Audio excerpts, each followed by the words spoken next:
अहमदाबाद दुर्घटनाग्रस्त विमानातला डीव्हीआर ढिगाऱ्यात सापडला, तपासासाठी FSLला पाठवणार।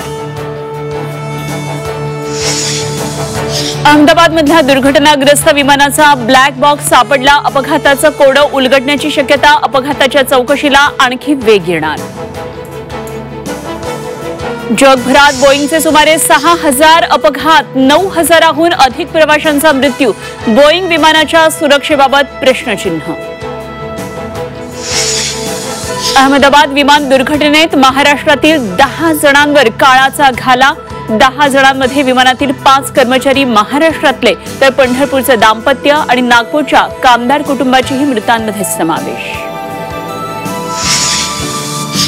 विमान दुर्घटनेतून बचावलेल्या रमेश विश्वास कुमारने सांगितली A to Z स्टोरी, कसे बचावलो माहिती नाही, रमेशची आपबीती झी24 तासवर।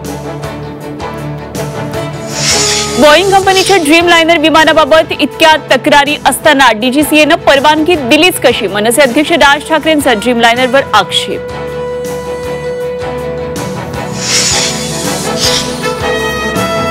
मंत्री संजय शिरसाट पुन्हा वादाच्या भोवऱ्यात, शिरसाट यांची आलिशान लँड क्रुझर गाडी वादात, 2.5 कोटींची गाडी दुबईतून मागवल्याचा आरोप।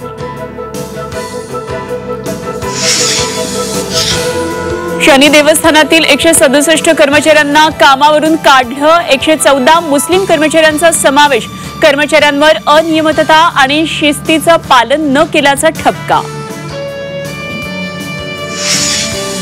इस्रायलचा इराणवर मोठा हवाई हल्ला, राजधानी तेहरानवर डागले क्षेपणास्त्र आणि ड्रोन, इराणचे आण्विक ठिकाणं लक्ष्य केल्याची माहिती।